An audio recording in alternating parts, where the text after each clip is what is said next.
રોકાણના વિવિધ માધ્યમ. રોકાણ કરતી વખતે ઘણીવાર રોકાણનો મહત્તમ લાભ મળે અને તે પણ શક્ય તેટલી વહેલી તકે મળી શકે એવી દરેક વ્યક્તિની અપેક્ષા હોય છે.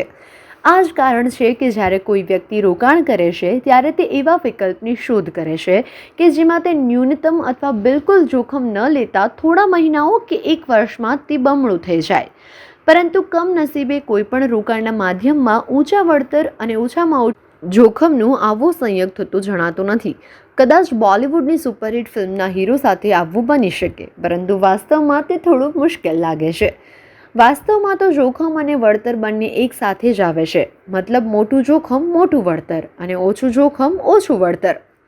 રોકાણ માટે કોઈ પણ વિકલ્પ પસંદ કરતી વખતે આપણે કેટલું જોખમ લઈ શકીએ છીએ તે પસંદ કરેલા વિકલ્પ સાથે અજમાવી લેવું જોઈએ.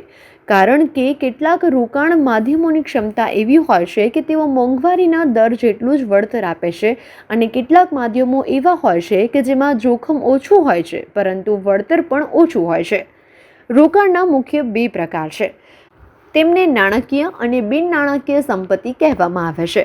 નાણાકીય સંપત્તિમાં એવા ઉત્પાદનનો સમાવેશ થાય છે જે બજાર એટલે કે શેર બજાર સાથે સંબંધિત હોય છે, જેમ કે સ્ટોક્સ, મ્યુચ્યુઅલ ફંડ અથવા બેંકોમાં રાખવા આવેલી fix deposit, public provident fund વગેરે. તેને આપણે કામચલાઉ આવક કહીએ છીએ. અને બિન નાણાકીય ઉત્પાદનોમાં ઠોસ વસ્તુઓમાં કરવામાં આવેલા રોકાણોનો સમાવેશ થાય છે, જેમ કે સોનું અથવા રિયલ એસ્ટેટ, જેને આપણે કાયમી આવક કહીએ છીએ. અહીં આપણે કેટલાક રોકાણના માધ્યમ અથવા ઉત્પાદનો જોવા જઈ રહ્યા છીએ અને તેના વિશે ટૂંકમાં જાણી લઈએ. Direct equity. શેરોમાં રોકાણ કરવું એ દરેક માટે શક્ય નથી કારણ કે આ એક અસ્થાયી આવક છે, તેથી તેમાંથી વળતરની કોઈ ગેરંટી નથી. આ ઉપરાંત યોગ્ય સમયે યોગ્ય શેરોમાં રોકાણ કરવું અને યોગ્ય સમયે કરેલું રોકાણ પાછું ખેંચવું ખૂબ જ મહત્વપૂર્ણ છે, પરંતુ સરળ નથી. તેમ છતાં આમાં એક માત્ર સારી બાબત એ છે કે આજ સુધી ઇક્વિટી શેરોએ અન્ય રોકાણ ઉત્પાદનો કરતાં વધુ અને મોંઘવારી દર જેટલું વળતર આપ્યું છે. એટલે કે કરવામાં આવેલ સંપૂર્ણ રોકાણ અથવા તેની અમુક ટકાવારી ગુમાવવાનું સમાન જોખમ છે. પરંતુ આ જોખમને નિયંત્રણમાં રાખવા અથવા જે નુકસાન થયું છે તેને પુનઃપ્રાપ્ત કરવા માટે અહીં સ્ટોપ લોસ પદ્ધતિનો ઉપયોગ કરી શકાય છે. સ્ટોપ લોસ પદ્ધતિ એક એવી પદ્ધતિ છે જેમાં સ્ટોકના ભાવ ઘટે અથવા વધે ત્યારે ખરીદી અથવા વેચાણ કરવામાં આવે છે. આ જોખમ ઘટાડવાનો એક સરળ રસ્તો એ છે કે વિવિધ ક્ષેત્રોના શેરોમાં રોકાણ કરવું. ઇક્વિટી રોકાણ વ્યવહારો માટે ડીમેટ ખાતું હોવું જરૂરી છે. આ ડીમેટ ખાતું બ્રોકર અથવા બેંકમાં ખોલવામાં આવે છે. Mutual funds. તમે આ વાક્ય ઘણીવાર સાંભળ્યું હશે, મ્યુચ્યુઅલ ફંડ્સ સાચા છે અથવા મ્યુચ્યુઅલ ફંડ્સ બજારના જોખમને આધીન છે. આ વાક્ય પણ ઘણીવાર સાંભળ્યું હશે. પરંતુ આટલી બધી જાહેરાતો જોયા પછી પણ મ્યુચ્યુઅલ ફંડ હોય છે શું તેના વિશે જાણ થતી નથી. કેટલીક ખોટી સલાહને કારણે જો તમે કોઈ ઓછું વળતર આપતી યોજનામાં પૈસા રોકો છો તો પણ તમને મ્યુચ્યુઅલ ફંડ્સથી ફાયદો ચોક્કસપણે મળે છે. વિચારો, જો તમે સારી યોજનામાં પૈસા રોકો છો તો તમને ચોક્કસપણે 20-30% નફો મળશે. ફક્ત મ્યુચ્યુઅલ ફંડમાં ઓછામાં ઓછા 7 થી 8 વર્ષ રોકાણ કર્યા પછી તેમાંથી ચોક્કસપણે સારું વળતર મળે છે.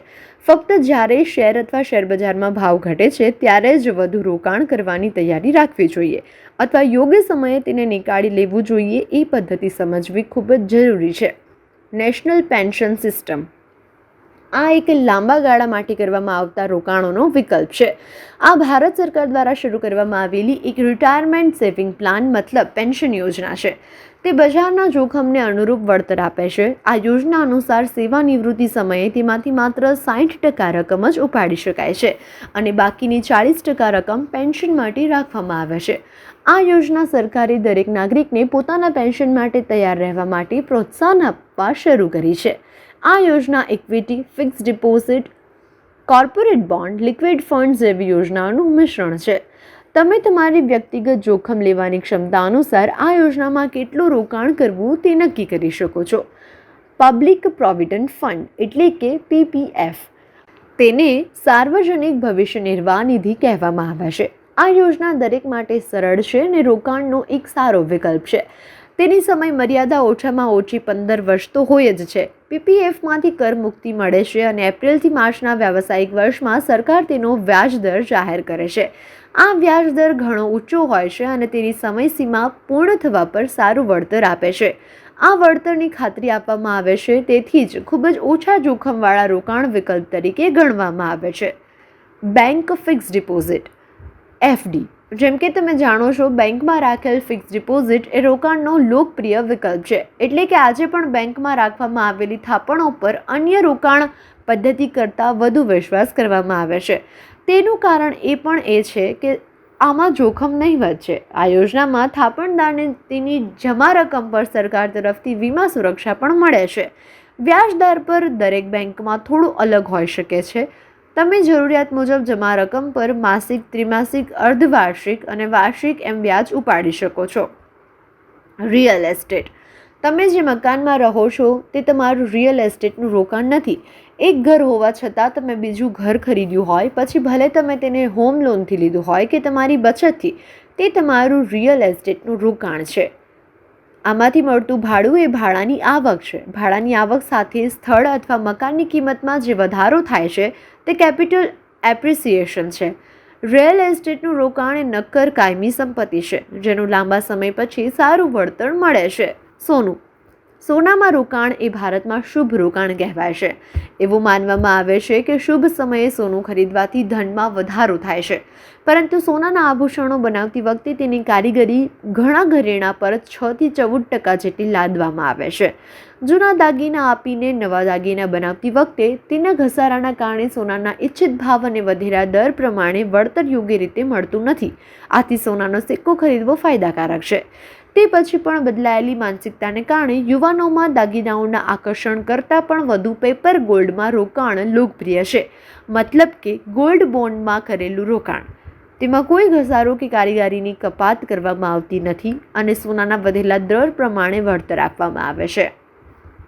આના કરતાં પણ ઘણા વધુ રોકાણના વિકલ્પો ઉપલબ્ધ છે. તમારે વ્યક્તિગત જોખમ લેવાની ક્ષમતા અનુસાર યોજના અંગે યોગ્ય રીતે વાંચો અને રોકાણ કરો. એકવાર રોકાણ કર્યા પછી તેને ભૂલી જવું અથવા તેના પર અથવા બજારમાં થતા આર્થિક ફેરફાર પર નજર રાખવાનો અર્થ પણ પોતાનું નુકસાન કરવું જ છે.